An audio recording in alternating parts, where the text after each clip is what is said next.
환영합니다. 여러분의 마음 이곳에서 풀고 가세요. 엄마, 저 결혼하는데 신혼집 전세자금 좀 도와주시면 안 돼요? 그 순간 그녀의 심장이 철렁 내려앉았습니다. 눈앞에 앉은 아들은 너무나도 당연하다는 듯한 표정이었습니다. 그녀는 집안 곳곳에 걸려있는 가족 사진을 바라보며 깊은 한숨을 내쉬었습니다. 내가 이 돈을 내주면 내 남은 노후는 어떻게 하지? 하지만 아들에게 미안한 마음이 들어 쉽게 거절할 수 없었습니다. 그녀가 조용히 고민하는 사이 아들은 더 강하게 밀어붙였습니다. 엄마, 아버지 돌아가시고 보험금 받은 거 있잖아요. 아직 남아있죠? 그걸로 좀 도와주시면 안 될까요? 그 순간 그녀는 손에 들고 있던 컵을 놓칠 뻔했습니다. 아버지의 보험금까지 생각하고 있었던 거야? 눈앞에 아들이 낯설게 느껴졌습니다. 하지만 그녀는 결국 한숨을 삼켰습니다. 그래. 자식 잘 되는 게 부모 행복이지. 돈이야 내가 더 벌면 되니까. 그렇게 그녀는 30년 동안 피땀 흘려 모은 적금을 깼습니다. 그리고 모든 걸 내주었습니다. 하지만 그때는 몰랐습니다. 이 선택이 결국 내 남은 인생을 어떻게 바꿔놓을지, 그렇다면 부모가 결혼 비용을 지원하면 어떤 현실을 맞이하게 될까요? 그리고 자녀를 독립시킨 후에도 경제적 정서적으로 풍요롭게 사는 방법은 무엇일까요? 지금부터 그녀의 이야기를 통해 함께 알아보겠습니다. 오늘 주제가 마음에 드신다면 구독과 좋아요 눌러주세요. 여러분의 마음을 안아주는 좋은 컨텐츠로 보답하겠습니다. 그렇게 모든 걸 내주고 1년이 지났습니다. 어느 날 큰아들에게서 전화가 걸려왔습니다. 엄마, 혹시 5천만 원만 더 빌려주실 수 있어요? 그녀는 순간 핸드폰을 쥔 손에 힘이 들어갔습니다. 무슨 일인데? 아기 태어나기 전에 이사해야 할 것 같아서요. 지금 사는 집이 좁아서요. 그녀는 가만히 벽에 기대어 섰습니다. 결혼할 때 전세금을 마련해 줬는데 이제는 더 큰 집으로 옮긴다고 또 돈을 요구하는 것이었습니다. 그녀는 조용히 말했습니다. 엄마도 이제 여유가 없단다. 그 순간 아들의 목소리가 굳어졌습니다. 아, 그렇구나. 그리고 전화를 끊었습니다. 몇 개월 후 아기가 태어났습니다. 산후조리원에 있던 며느리가 전화를 걸었습니다. 어머니, 저희 애기 보러 언제 오세요? 그녀는 웃으며 답했습니다. 그래. 곧 갈게. 우리 손주 얼마나 예쁠까. 아기 낳느라 고생 많았어. 그러자 며느리는 조심스럽게 말을 덧붙였습니다. 사실 산후조리원 비용이 생각보다 많이 나와서요. 혹시 조금만 보태주실 수 있을까요? 그녀는 순간 말문이 막혔습니다. 아들과 며느리는 좋은 병원을 골랐다고 했습니다. 일주일에 수백만 원이 드는 고급 산후조리원이었습니다. 내가 그 돈을 대줘야 하나? 하지만 거절하지 못했습니다. 그렇게 그녀는 또 통장을 열었습니다. 조리원을 나온 후 아들이 말했습니다. 엄마, 애기 장난감은 친환경 원목으로 사주고 싶어요. 요즘 아기한테 좋은 장난감이 비싸서. 그녀는 웃으며 말했습니다. 그런 건 너희가 사야지. 하지만 아들은 서운한 듯 말했습니다. 엄마, 우리가 엄마한테 뭐 크게 바라는 것도 아니잖아요. 그 말이 그녀를 흔들었습니다. 그동안 자식들에게 늘 모든 걸 해주며 살아왔습니다. 그런데 이제는 조금이라도 해주지 않으면 서운하다는 말을 들어야 하는 부모가 되어 있었습니다. 어느 날 큰아들이 또다시 전화를 걸었습니다. 엄마, 저희 애기 좀 봐주실 수 있죠? 그녀는 잠시 고민했습니다. 사실 이제는 몸이 예전 같지 않았습니다. 무릎도 시큰거리고 손목도 쑤셨습니다. 그렇지만 손주가 예쁘지 않은 건 아니었습니다. 그래서 조심스럽게 물었습니다. 하루 이틀 정도는 도와줄 수 있는데 얼마나 봐줘야 하니? 그러자 아들의 답변이 돌아왔습니다. 엄마 솔직히 어린이집 보내기엔 너무 어린 것 같아요. 엄마가 한 2, 3년만 봐주시면 안 될까요? 그녀는 순간 말을 잃었습니다. 2, 3년을? 처음에는 한 번이었고, 그 다음에는 2번, 그러다 보니 돈과 시간이 나가는 것이 너무나도 당연해졌습니다. 어느 날, 그녀는 작은 아들과 저녁을 먹고 있었습니다. 자식들이 바빠서 얼굴 보기 어려워지자 오랜만에 시간을 내서 함께 식사를 했습니다. 그런데 대화 도중 작은 아들이 무심하게 던진 말이 그녀를 얼어붙게 만들었습니다. 엄마, 나중에 우리한테 기대실 생각은 아니죠? 그녀는 순간 말을 잃었습니다. 숟가락을 들고 있던 손이 떨렸습니다. 그날 밤 그녀는 깊은 한숨을 내쉬며 침대에 누웠습니다. 이불을 덮고 눈을 감았지만 좀처럼 잠이 오지 않았습니다. 머릿속에서는 계속해서 그 말이 맴돌았습니다. 엄마, 나중에 우리한테 기대실 생각은 아니죠? 그 한마디가 가슴 깊숙이 파고들며 아프게 남았습니다.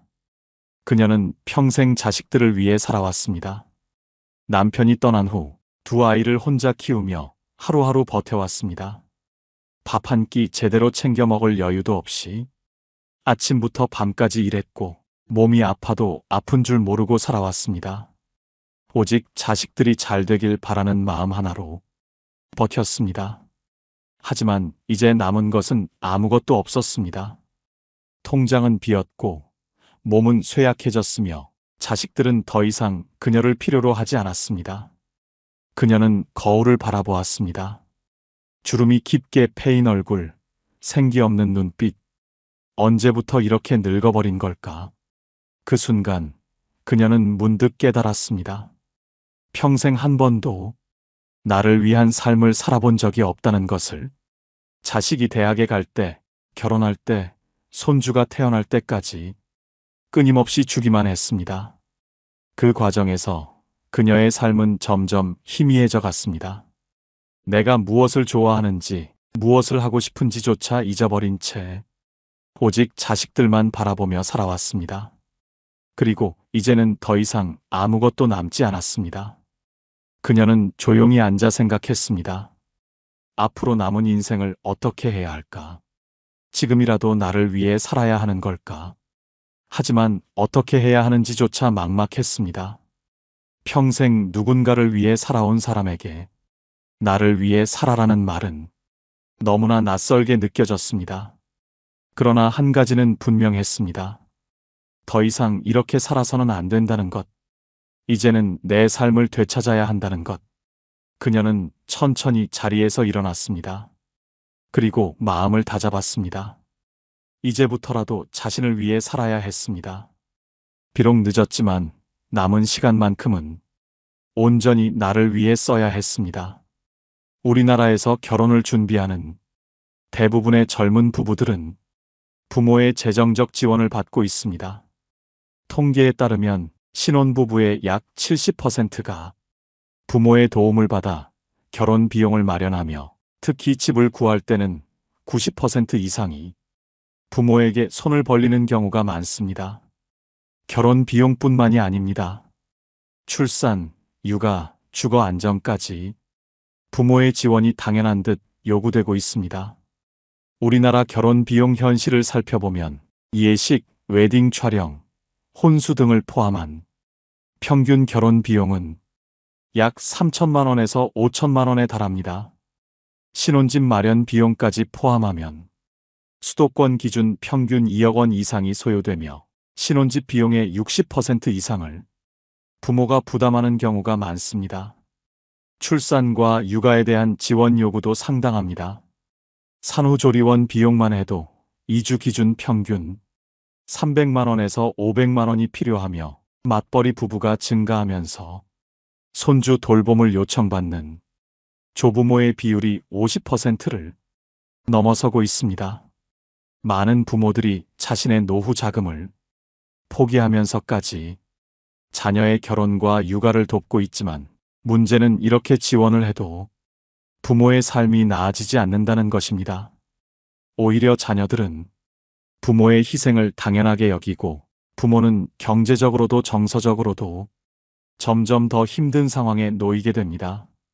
부모가 가진 것이 있을 때만 연락을 하고 필요할 때만 찾는 자녀들. 모든 것을 내어주고 난 후에야 깨닫게 되는 현실. 그녀는 그제야 알았습니다. 지금까지 자식을 위해 살아왔지만 이제는 내 인생을 지켜야 한다는 것을. 남은 인생을 후회 없이 살기 위해서는 부모가 반드시 실천해야 할 3가지 원칙이 필요했습니다. 첫 번째, 노후 자금은 절대 건드리지 마세요. 많은 부모들이 결혼할 때만 도와주면 된다고 생각하지만 현실은 그렇지 않습니다. 결혼 비용을 지원하면 이사할 때 또 손을 벌리고 이사 비용을 도와주면 출산 비용까지 부탁하는 경우가 생깁니다. 출산을 도와주면 육아까지 맡아달라는 요청이 이어집니다. 그렇게 계속해서 주다 보면 어느 순간 부모의 남은 돈과 에너지는 바닥나게 됩니다. 노후 자금은 부모의 생명줄입니다. 절대 양보해서는 안 됩니다. 자녀에게 지원하는 돈은 투자나 대출이 아닙니다. 기부라고 생각해야 합니다. 절대 돌려받을 것을 기대해서는 안 됩니다. 부모가 경제적 독립을 지키지 않으면 결국 자식에게 기대야 하고 그 순간 부모의 위치는 더욱 불안해집니다. 돈이 없으면 자식조차 부모를 우습게 볼 수도 있습니다. 그러니 무엇보다 중요한 것은 부모 자신의 재정적 독립을 유지하는 것입니다. 두 번째, 자녀와의 관계에서 거리두기를 실천하세요. 부모가 모든 걸 다 해주면 자녀는 독립하지 못합니다. 자녀가 원하는 것을 해주는 것이 사랑이라고 생각할 수도 있지만 그것이 습관이 되면 부모는 자녀에게 당연한 존재가 되고 맙니다.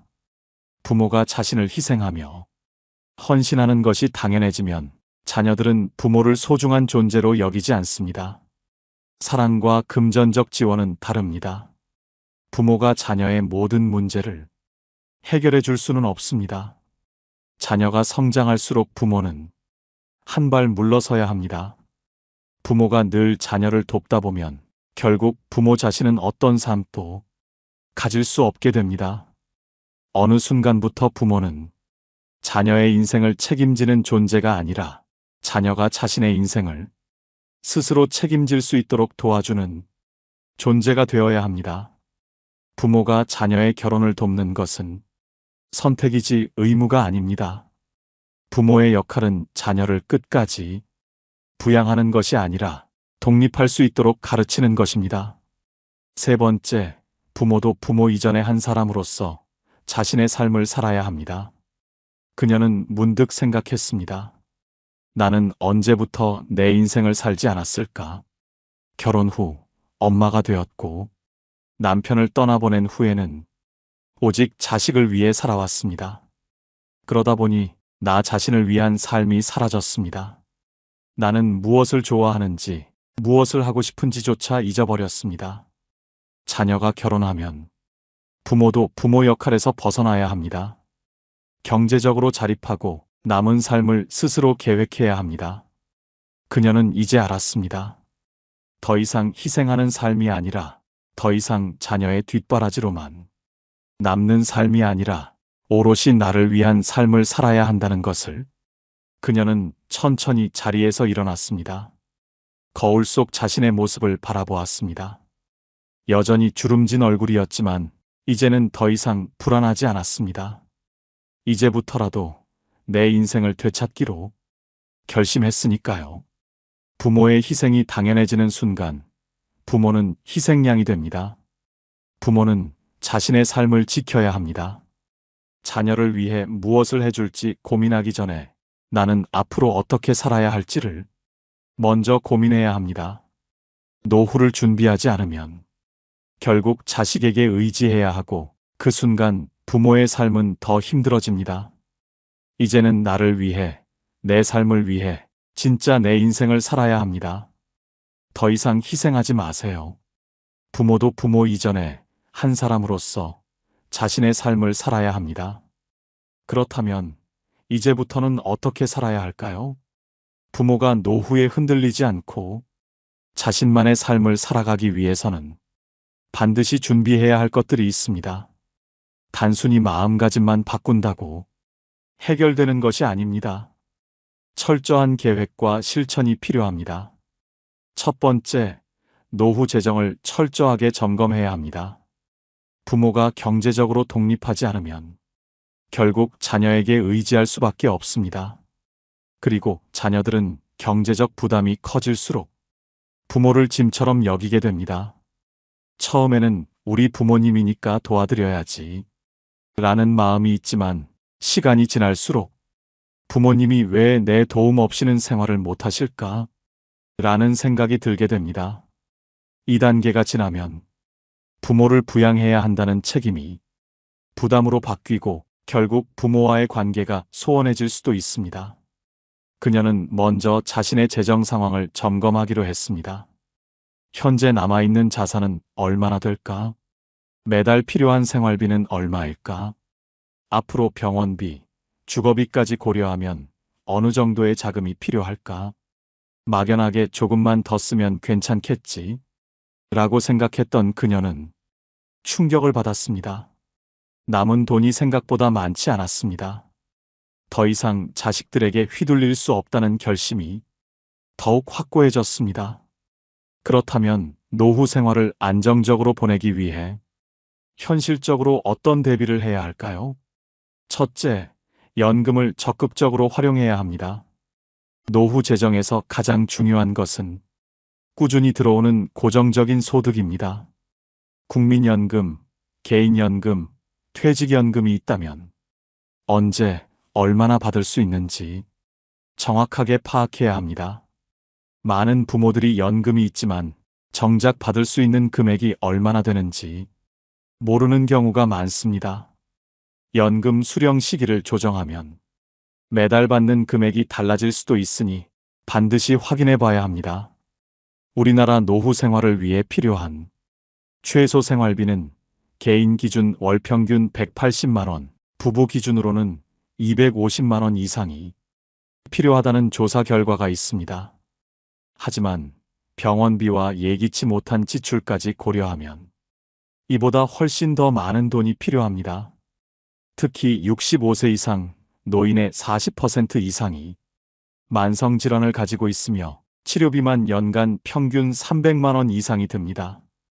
의료비 부담이 커지면서 노후가 더욱 불안해질 수밖에 없는 것입니다. 부모가 경제적으로 불안정해지면 자녀에게 의지할 수밖에 없는 상황이 벌어집니다. 그러나 현실적으로 자녀들도 경제적으로 여유가 있는 경우가 많지 않습니다. 결국 부모는 자신이 계획했던 것보다 훨씬 적은 돈으로 노후를 버텨야 하고 그 과정에서 생활 수준을 크게 낮추거나 심지어 기초생활보장 수급자로 전락하는 사례도 있습니다. 둘째, 자산을 현금화할 수 있는 방법을 찾아야 합니다.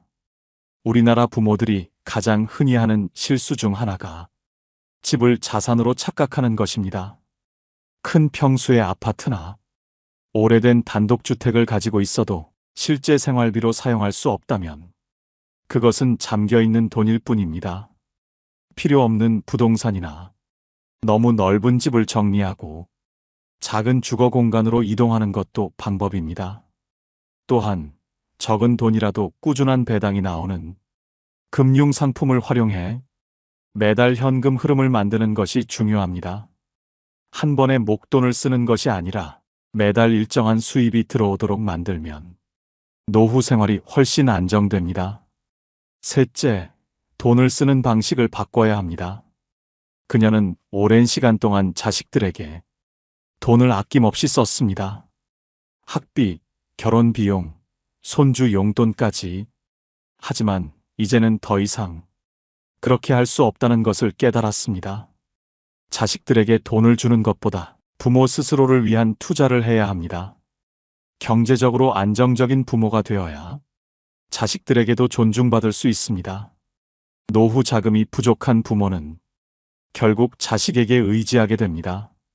하지만 그렇게 되면 자식들은 부모를 부담스럽게 느끼게 되고 관계가 멀어질 가능성이 큽니다. 그러므로 지금부터라도 철저하게 노후 재정을 점검하고 스스로의 경제적 독립을 지켜야 합니다. 그녀는 이제 확신했습니다.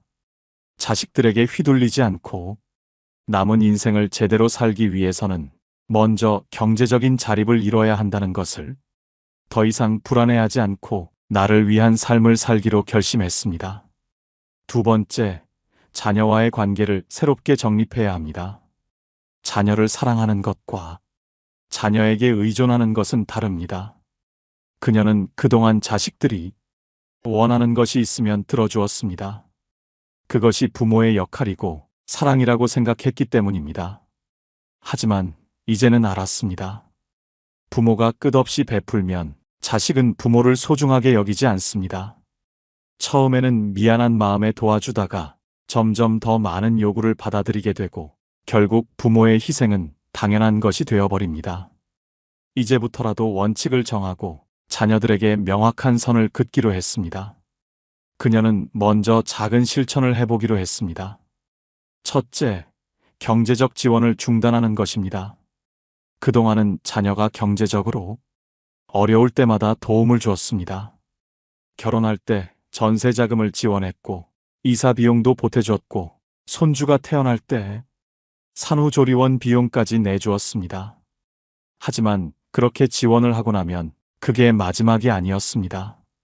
자녀들은 부모의 도움을 한 번 받으면 이후에도 당연하게 생각하게 됩니다. 처음에는 엄마 도와주실 수 있어요? 라며 조심스럽게 부탁하지만 나중에는 엄마가 당연히 해주셔야죠. 라는 태도로 바뀝니다. 그래서 그녀는 결심했습니다. 이제부터는 돈을 빌려주는 일은 없을 거야. 손주를 돌보는 것도 내가 원할 때만 가능해. 나는 내 인생을 살아야 하니까 너희가 원하는 대로 맞춰줄 순 없어. 이제부터는 경제적인 지원을 끊고 자녀들이 스스로 해결할 수 있도록 해야 했습니다. 결혼 비용을 도와줬다면 거기서 끝이어야 합니다. 더 이상 돈을 요구하는 일이 없도록 부모도 단호해야 합니다. 자녀가 스스로 살아가는 법을 배울 수 있도록 부모가 한 발 물러서야 합니다. 둘째, 손주 돌봄을 거절하는 연습을 해야 합니다. 엄마, 어린이집 보내기가 아직 부담스러워요. 한동안 애 좀 봐주시면 안 돼요? 그동안 그녀는 이런 부탁을 받으면 당연히 들어주었습니다. 하지만 이제는 다릅니다. 이제는 그녀도 자신의 삶을 살아야 합니다. 내가 건강이 안 좋아서 올해는 못 봐줘. 하루 이틀은 도와줄 수 있지만 내 생활이 먼저야. 이렇게 말하는 연습을 해야 합니다. 처음에는 자식들이 서운해할 수도 있지만 부모가 당연히 손주를 봐줘야 한다는 인식을 바꾸지 않으면 끝이 없습니다. 손주를 돌보는 것은 부모의 선택이어야지 의무가 되어서는 안 됩니다. 셋째, 내가 중심이 되는 관계를 만들어야 합니다. 엄마, 우리 이번 주말에 애 좀 맡아줄 수 있어? 예전 같으면 그녀는 자신의 일정을 다 취소하고 손주를 맡아줬을 것입니다. 하지만 이제는 다릅니다. 아쉽지만 이번 주말에는 내가 친구들과 여행을 가기로 했어. 자식들은 처음에는 당황할 것입니다. 하지만 시간이 지나면 부모가 자신의 삶을 중요하게 생각한다는 것을 받아들이게 됩니다. 부모가 늘 자녀에게 맞춰주는 존재가 아니라 독립적인 삶을 살아가는 한 사람이라는 사실을 알게 되는 것입니다. 그녀는 깨달았습니다. 부모가 자녀를 위해 헌신하는 것이 당연한 것이 되면 부모는 희생할 수밖에 없습니다. 하지만 부모가 자기 인생을 지키고 중심을 잡으면 자녀들도 부모를 존중하게 됩니다. 이제부터라도 자녀와의 관계를 다시 정리하고 부모도 하나의 독립적인 개인으로서 살아가야 합니다. 세 번째, 건강을 최우선으로 관리해야 합니다. 건강을 잃으면 모든 걸 잃는 것입니다. 그녀는 무릎이 시큰거릴 때마다 생각했습니다. 이러다 진짜 병원비로 남은 돈을 다 써야 하는 거 아닐까? 자녀에게 의지하지 않고 독립적인 삶을 살기 위해서는 무엇보다 건강이 뒷받침되어야 합니다. 노후 자금이 충분하더라도 건강이 나빠지면 결국 병원비로 다 나가게 되고 생활의 질이 급격히 떨어질 수밖에 없습니다. 이제는 건강을 챙기는 것이 최우선이라는 걸 깨달았습니다. 첫째, 운동은 선택이 아니라 필수입니다. 그녀는 매일 아침 30분씩 걷기 운동을 시작했습니다. 처음에는 귀찮고 힘들었지만 하루하루 꾸준히 걷다 보니 몸이 조금씩 가벼워지는 느낌이 들었습니다. 나이가 들수록 근육이 줄어든다는데 가만히 있으면 안 되겠어. 그래서 근력 운동도 병행하기로 했습니다. 무릎과 허리 근육을 강화하면 관절 통증을 예방할 수 있다는 걸 알게 되었기 때문입니다. 처음에는 간단한 스트레칭부터 시작했고 점점 근력 운동을 추가했습니다. 운동은 노후의 삶을 결정짓는 중요한 요소입니다. 연구에 따르면 규칙적으로 운동하는 사람들은 그렇지 않은 사람들보다 평균 10년 이상 더 건강하게 산다고 합니다. 노후에는 근력이 줄어들고 뼈가 약해지기 때문에 걷기 운동과 근력 운동을 병행하는 것이 필수적입니다. 둘째, 건강한 식습관을 유지해야 합니다. 그녀는 평소에 짜게 먹는 습관이 있었습니다. 그런데 혈압이 높아지고 콜레스테롤 수치가 상승하면서 이제는 식습관을 바꿔야 한다는 것을 절실히 깨달았습니다. 짠 음식과 단 음식을 줄이고 단백질과 채소 위주의 식사를 하기로 했습니다. 특히 나이가 들수록 근육량이 줄어들기 때문에 단백질 섭취가 중요합니다. 계란, 생선, 두부, 닭고기 같은 단백질이 풍부한 음식을 매일 챙겨 먹었습니다. 물을 충분히 마시는 것도 중요하다더라. 그래서 하루에 최소 1.5리터 이상의 물을 마시기로 했습니다. 수분이 부족하면 피로가 쉽게 오고 피부 탄력이 떨어지며 혈액순환에도 문제가 생길 수 있기 때문입니다. 또한 규칙적인 식사 시간을 지키는 것도 중요합니다. 나이가 들수록 소화 기능이 떨어지기 때문에 끼니를 거르지 않고 적절한 시간에 식사를 하는 것이 건강을 유지하는 데 도움이 됩니다. 셋째, 정기적으로 건강검진을 받아야 합니다. 병은 미리 예방해야 한다. 그녀는 주변에서 건강검진을 받지 않다가 병을 키운 사례를 많이 보았습니다. 이제는 미리미리 관리해야 한다는 것을 알았습니다. 그래서 1년에 한 번씩 정기 건강검진을 받기로 했습니다. 건강검진을 통해 초기 질병을 발견하면 치료가 훨씬 쉬워집니다. 특히 암, 당뇨, 고혈압 같은 만성질환은 조기에 발견해야 건강하게 오래 살 수 있습니다. 그리고 치과 검진도 중요합니다. 치아 건강이 나빠지면 음식 섭취가 어려워지고 결국 영양 불균형으로 이어질 수 있기 때문입니다. 나중에 아프면 자식들이 걱정하겠지. 그녀는 이제 자식들에게 부담을 주지 않기 위해서라도 스스로 건강을 지키기로 했습니다. 건강은 한 번 잃으면 다시 되돌리기 어렵습니다. 그래서 지금부터라도 몸을 돌보고 건강을 최우선으로 생각하기로 결심했습니다. 운동을 꾸준히 하고 건강한 식습관을 유지하며 정기적으로 건강검진을 받는 것. 이 세 가지만 잘 지켜도 노후는 훨씬 더 건강하고 안정적일 것입니다. 하지만 마음이 정말 편안하고 행복한 노후를 위해서는 반드시 실천해야 할 것이 하나 더 있습니다. 네 번째, 새로운 목표를 만들어야 합니다. 그녀는 평생 엄마라는 이름으로 살아왔습니다. 아이들을 키우고 뒷바라지하고 오직 가족을 위해 헌신하며 살았습니다. 하지만 이제는 한 사람으로서의 삶을 살아야 합니다. 나는 무엇을 하고 싶을까? 무엇을 배우면 재미있을까? 어떤 삶을 살고 싶을까? 자녀를 위해 희생하는 삶이 아닌 이제는 나를 위해 살아가야 합니다. 더 이상 누군가의 부모로서 혹은 가족의 돌봄을 책임지는 존재로서 남는 것이 아니라 나 자신을 위해 목표를 세우고 그 목표를 이루며 살아야 합니다. 첫째, 여행 계획을 세워야 합니다. 그녀는 예전부터 가고 싶었던 곳들이 있었습니다. 하지만 지금은 바빠서 돈이 아까워서라는 이유로 한 번도 떠나보지 못했습니다. 그러나 이제는 다릅니다. 남은 인생을 후회 없이 살기 위해 직접 리스트를 만들기로 했습니다. 해외여행은 부담스럽지만 국내 여행부터 시작하면 되겠어. 그래서 가까운 곳부터 차근차근 떠나보기로 했습니다. 작은 시골 마을, 계절마다 다른 매력을 가진 자연 속으로 가는 것만으로도 마음이 설레기 시작했습니다.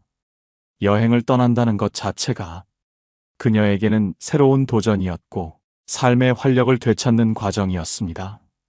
둘째, 새로운 취미를 찾아야 합니다. 그녀는 오랫동안 그림을 배우고 싶었습니다. 하지만 늘 시간이 없다는 이유로, 그리고 자녀들의 학원비가 우선이라는 이유로 미뤄왔습니다. 그러나 이제는 다릅니다. 이제는 내가 하고 싶은 걸 해야지. 그녀는 지역 문화센터에서 그림 수업을 듣기 시작했습니다. 처음에는 서툴렀지만 점점 색을 칠하고 그림을 완성하는 과정이 즐거워졌습니다. 그리고 무엇보다 새로운 사람들을 만나면서 다시 활기를 되찾을 수 있었습니다. 취미는 단순한 즐거움을 넘어 새로운 인연을 만들고 삶을 풍요롭게 합니다. 그림뿐만이 아니라 독서 모임, 요가, 봉사활동 등 다양한 취미를 시도해 볼 수 있습니다. 중요한 것은 이제부터는 오직 나를 위한 시간을 가져야 한다는 것입니다. 셋째, 내가 중심이 되는 삶을 만들어야 합니다. 그녀는 매일 아침 오늘 하루를 어떻게 보낼지 계획을 세우기로 했습니다. 예전에는 자녀의 일정이 우선이었고 가족을 위해 시간을 썼지만 이제는 오롯이 나 자신을 위한 하루를 보내기로 했습니다. 오늘은 책을 읽으며 커피 한 잔 해야겠다. 오후에는 그림을 그려야지. 저녁에는 친구들과 만나야겠다. 이제는 자식을 위한 하루가 아니라 나를 위한 하루를 살아가기로 결심했습니다. 삶의 중심을 자녀에게 두는 것이 아니라 나 자신에게 맞추는 것. 그것이 그녀가 앞으로 살아갈 방향이었습니다. 그녀는 천천히 자리에서 일어났습니다. 창문을 열고 시원한 바람을 느꼈습니다. 오랜 시간 동안 자신을 돌보지 않았지만 이제부터는 다르게 살아가기로 했습니다. 나는 아직 살아갈 날이 많다. 그리고 그날들은 온전히 나를 위한 시간이 될 것이다. 그녀는 이제 더 이상 과거의 자신이 아니었습니다. 늘 자식들만 바라보며 살았던 엄마가 아니라 이제는 자신을 위해 하루를 설계하고 스스로의 행복을 찾아가는 한 사람으로 살아가기로 결심했습니다. 어느 날 아침 그녀는 거울 앞에 섰습니다. 예전에는 무심코 지나쳤던 자신의 모습이 보였습니다. 얼굴에는 세월의 흔적이 남았지만 그 속에는 이제 더 이상 후회와 아쉬움이 아닌 새로운 희망이 자리 잡고 있었습니다. 그녀는 핸드폰을 들고 오랜 친구에게 전화를 걸었습니다. 우리 이번 주말에 여행 갈까? 친구의 환한 목소리가 들려왔습니다. 정말? 어디든 가보자. 그녀는 가방을 챙기며 문득 미소를 지었습니다. 늘 자식들만을 위해 살던 삶에서 이제는 오롯이 자신을 위한 삶으로 한 걸음 나아가고 있었습니다. 이제 그녀는 더 이상 누군가에게 의존하지 않고 누군가의 기대에 맞추려 하지 않습니다. 노후를 불안해하기보다는 오늘을 어떻게 하면 더 행복하게 보낼지 고민하기 시작했습니다. 비로소 그녀는 깨달았습니다. 자식을 위한 삶도 소중했지만 그보다 더 중요한 건 나를 위한 삶이라는 것을. 창문을 열자 바람이 부드럽게 불어왔습니다. 그녀는 그 바람을 깊이 들이마셨습니다. 이제부터라도 내 삶을 제대로 살아볼 거야. 그녀의 새로운 인생이 그렇게 시작되었습니다.